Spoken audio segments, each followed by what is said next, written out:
Hello, so this is the promised video in my series of urban sketching, or focus on urban sketching. This is focusing on books that have inspired me, books that if you want to know more about urban sketchers, the group, or just the whole idea about going out there, plein air, painting. It's all part of that. So to start with are these two books. Now this stack is books that I bought, and then I have some from my library, which is Toronto Public Library, one of the largest in the world, I believe.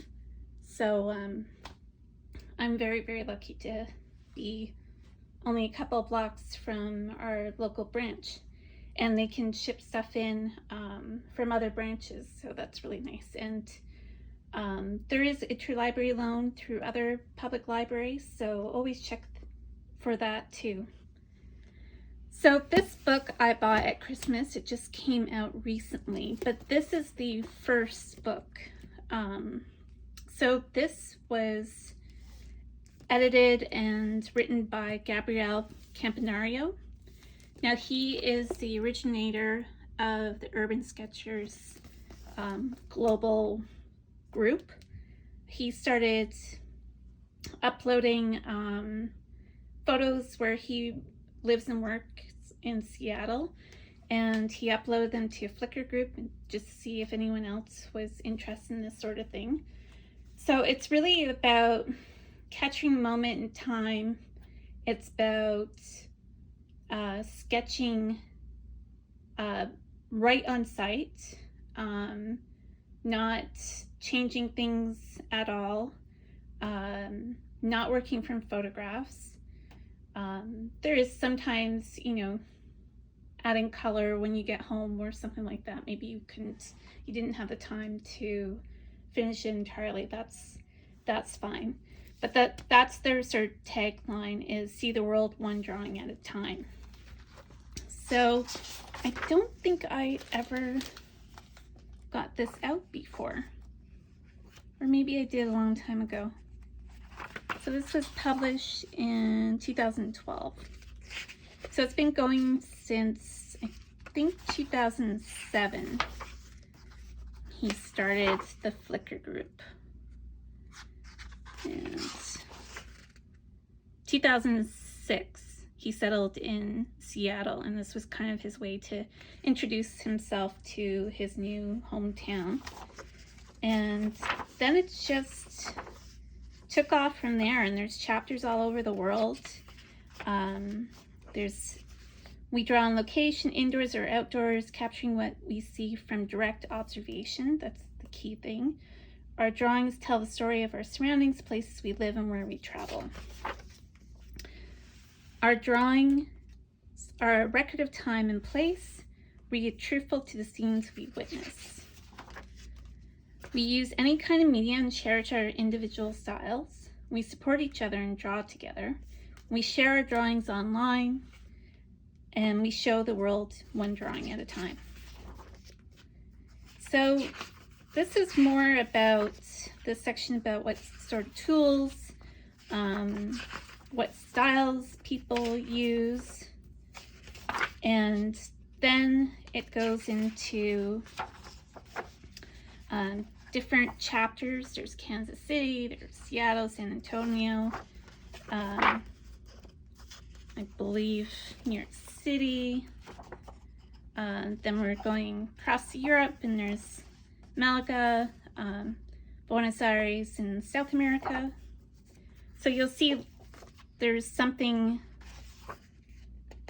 focus on cities, and then different people who are part of the chapters there. So it's a really beautiful book, beautiful images. It really, it's really interesting to see how many different styles there are, and it's just really fascinating. It's inspirational, and I think it's a really good taste if you're just getting into this to see how others see the world and get to do a little tour of the world as well. So then there's focus on buildings and architecture, monuments, cars, urban furniture, through the seasons. So then it breaks up into different aspects that you can concentrate on. And let's see, the other one has, oh, this is a list. The other one has by region as well. And there weren't too many from Toronto, which was kind of upsetting. Not me, because I only just joined when I got back to Toronto, so that was, I think, last April 2021 that I joined. So I've been back in Toronto for 2 years now. And then this is another book by another Seattle person, Stephanie Bowers, and she, her book is much the same in keeping with this format. So you have different chapter places, and it's all over the world. Brazil, small towns too have their own chapters.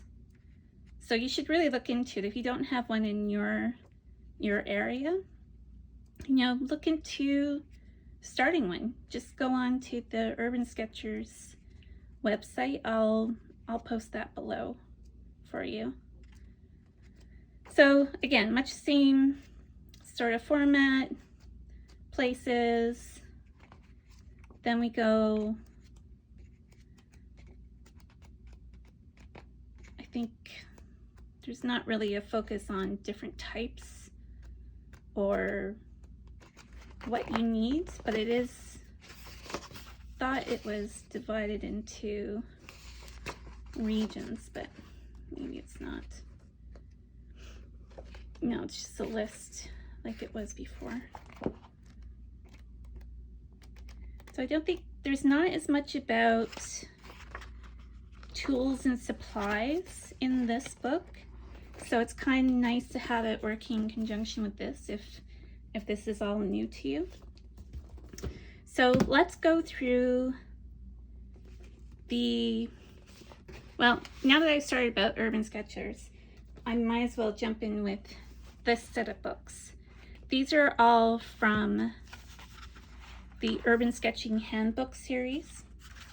So most of them are little, about yay big.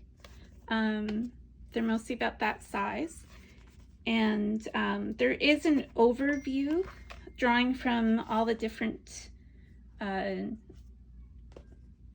like drawing with tablet and understanding light. So there is an overview book. I don't have that here. This one is reportage and documentary drawing. And again, it's people from all over the world, different things about drama, storytelling, observation to begin with,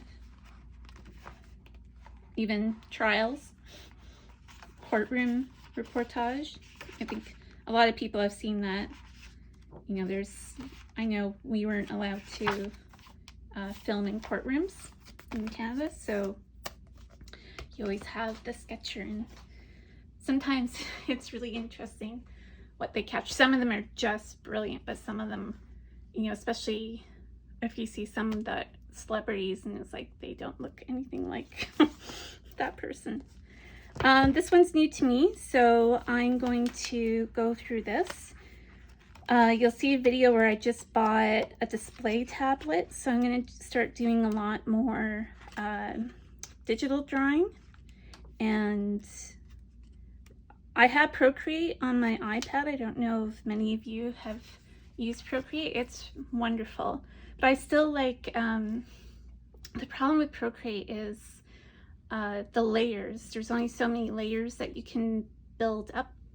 Whereas if you're doing it in Photoshop, or, you know, if you want to spring for it, Illustrator, you can put, you know, countless layers. But there are other cheaper software options that you can get, and even some free ones.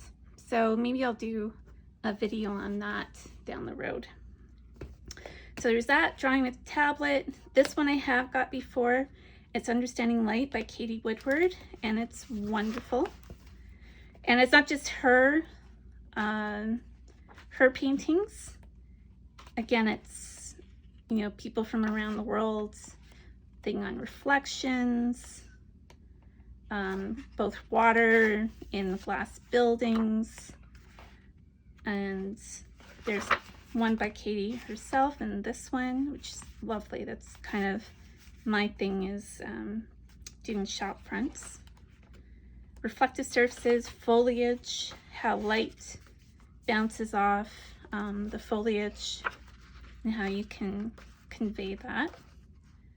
And Heather Soulier is another artist I'll have to put in my artists to follow video. She's from Vancouver, and she does mostly monochrome with ink, and they're just beautiful. Like, the way she captures light is amazing. So there's that. And then another person to follow is Róisín Curé. She's in Galway, I believe, in Ireland. And her figures are just wonderful. And they're really simple. You know, she captures a lot with just, let's see if I can get a person front on. Like, just, you know, almost cartoon-like eyes. But you really don't need very much. The eye fills in. The human eye knows what it should be seeing. So you don't have to go to great lengths to do too much detail and shading and everything. Like, that just covers, the watercolor wash just covers part of his face. Same here, leaving the white of the paper to show the light coming in at her. And then more, she does a lot of her family, and really sweet. And that's the thing, your family are your models, so if you can get them to pose for you, that's great. But, you know, you can do it in your local cafe. Most people don't really care if you're sketching them. You know, I'm sure some people may want to see what you're doing, but for the most part, I don't really worry about it. And then color and light, what she uses, her mixes. She does a lot of brown ink. And that's just an idea, just a focus on drawing people, which is really hard for a lot of people, and I find it challenging myself, and I go to figure drawing classes all the time, just trying to bone up on it and say a lot with little line, kind of like Róisín does. So the next book I have is An Illustrated Life, and this is kind of like the urban drawing books, so it's artists from all over just recording their life. Mattias Adolfsson, I've done a course of his through Domestika. Really interesting gentleman. And this is less urban sketching, but some of it still feeds into urban sketching itself. Like here, some of these are more cartoonish, but there's ones like these, Enrique Flores from Spain. I think he's based in London now. And that's his workspace. So his workspace is outside, just like a true urban sketcher. So it's a really neat book, great photos. I love seeing the whole page in sketchbooks and the writing and everything that's added to it. And it really is about documenting your life. And part of your life is outside or in places that you can sit and draw in. And it's a really nice meditative process. And something that's nice, you know, if you do a lot of waiting for things like doctor's offices and stuff like that. I do a lot of that. So I've actually sketched in the doctor's office. Might be frowned upon by some patients, but they really don't look like the patient. You wouldn't know that it was. You just keep it enough abstract. So that's An Illustrated Life by Danny Gregory. And then this is really city sketching work, mostly by Jeanette Barnes. And her stuff is just beautiful. This is charcoal, Piccadilly Circus, and it really catches the movement in this very, very busy part of London. That's the Shard and Borough Market underneath. And then these figures, like, you just sense that there's so much going on. I think, what does it say this one is? I'm not sure if this one is still by Jeanette. But she mostly works in monochrome. There's some color, but a lot of it's line work. Like, look at that, fabulous. It's a train station, Liverpool Street Station, another busy place. And she captures the dynamism of a huge city. There's one in color, but again, the color is used more for line work rather than washes. She does do some digital as well. And it's just a beautiful book. Like, I just love her style, the looseness of it, but you still know exactly what you're looking at. So that's City Sketching. And then these two by Phil Dean. He's under, no, I get him mixed up with, he's the Shoreditch sketcher. So again, London based. And this was his first book, Sketch Club. So a lot of places in London. A lot of these books always start with, you know, materials and what sort of sketchbooks he uses. But, you know, you can use anything. I think he uses biro pen sometimes. These are made up of like little exercises too. So if you like that sort of thing, how to measure for angles. You know, when you see that pictures of artists and they're holding up their paint brush and they're using, or their pencil, and they're using that to gauge how tall something is and get the proportions right. So there's things about perspective and composition. And again, it's really, I really like his work, and you can follow him on Instagram, but he'll also be in a video of mine of people that you should be following, or at least I follow. Oh, I think that got kind of discolored. It was out on the bottom of my bookshelf for a long time. So this is his follow-up book, Urban Watercolor. So now we're adding some more color into things. This is mostly line work. And again, just the usual about materials, in case you don't know about that sort of thing. You're starting from scratch. And we go over measuring and perspective and composition again, and then we get into more. I love starting this way, like starting fresh with watercolor rather than putting in lines sometimes, or just like doing a wash sort of like this to get the shapes in. And then you can go over it with, you know, pencil crayon or fine liners or whatever, or leave it just with the watercolor.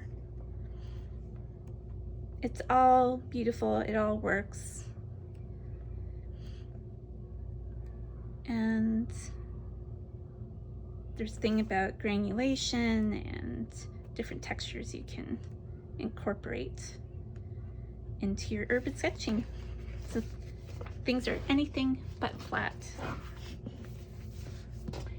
And then, not really last, not least, because I'm sure there'll be more books for me to tell you about. On my website, I have lists of art books and photography books. So, you know, feel free to go through that and see what I've mentioned. I've had other videos up before.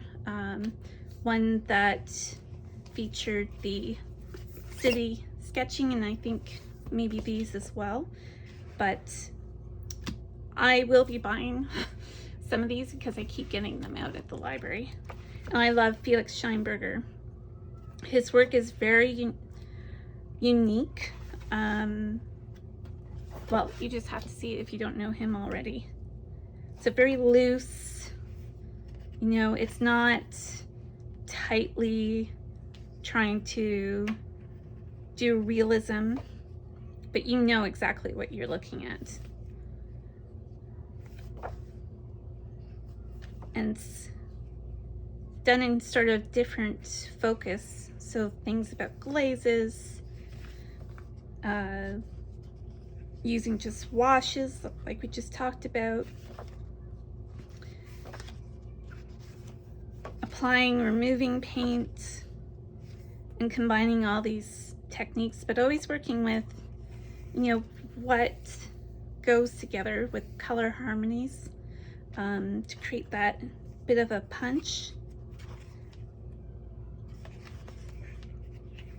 And more detail about different types, cool with cool, warm with warm.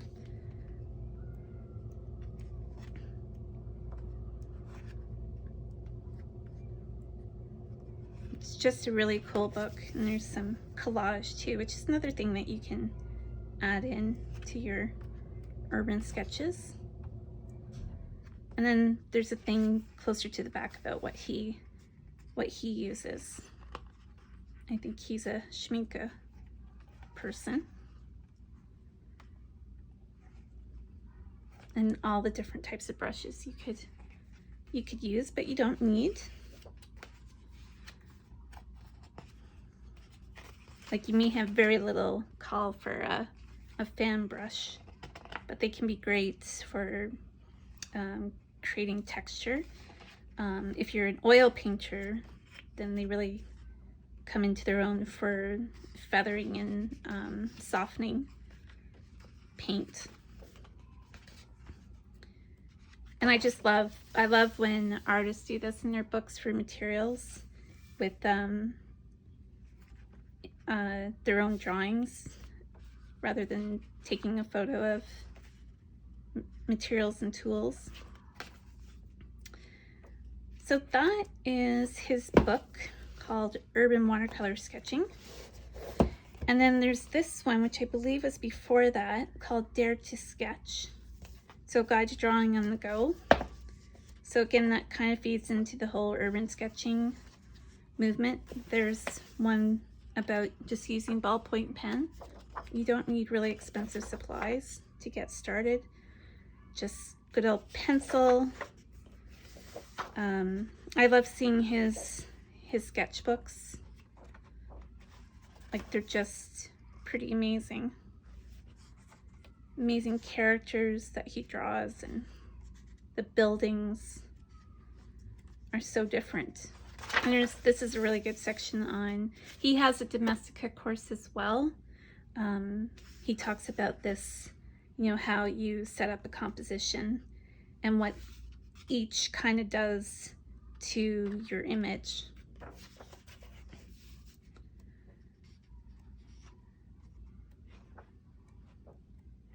So that's another person to follow, and look for his books, look for his Instagram handle, and even if you're really intrigued and want to learn more, there's the Domestika course, and I'll put that in the description as well. So I think that's about it for now. Like I said, I'm sure I'll be adding to the collection and be getting some of these, ordering some of these to have in my own library. But until then, you know, take advantage of your local library, websites, learning websites like Domestika, or just following people on Instagram, and also check out the Urban Sketchers group. So I hope you enjoyed that, and feel free to, you know, let me know what sort of books you've been really interested in lately on the subject. And yeah, just follow me on Instagram, and subscribe if you want to continue seeing videos. Again, I'm going to be focusing a little bit this summer on urban sketching, and yeah, because this is the time to do it, at least in this hemisphere. It's, well, today's not a very good day. I was going to go out, I have the day off, and I was going to go out sketching, but we have really bad smoke air quality alert because in Northern Ontario and Quebec, there's been some terrible, really terrible forest fires. So it's coming down, and I think you can hear from my throat. I think my throat told me before I could even see it that we were in for a bad couple of days. So apologies to the United States for this heading your way. A lot of places already have it, but it wasn't us. That's Mother Nature, unfortunately. You know, I'm not gonna get into, you know, there are some forest fires that are created by man, but you know, it's just such a dry, hot weather pattern that we're in. So anyways, enough about that. Go out there if it's safe to do so. If it's not too hot where you live, make sure you drink lots of water, and take something also to nibble on, and just enjoy it. You know, don't be afraid to be out there. You know, there might be one or two people that come up to you and just ask you what you're doing, or just want to see what you're doing, and they're just, for the most part, they're just interested, and they love seeing other people do things like this, and maybe they do it themselves, or would love to. So don't be afraid of, you know, interacting with people. I'm pretty introverted myself, but I love talking to people about, as you can tell, about art. So, because that's what I do. And until next time, bye for now.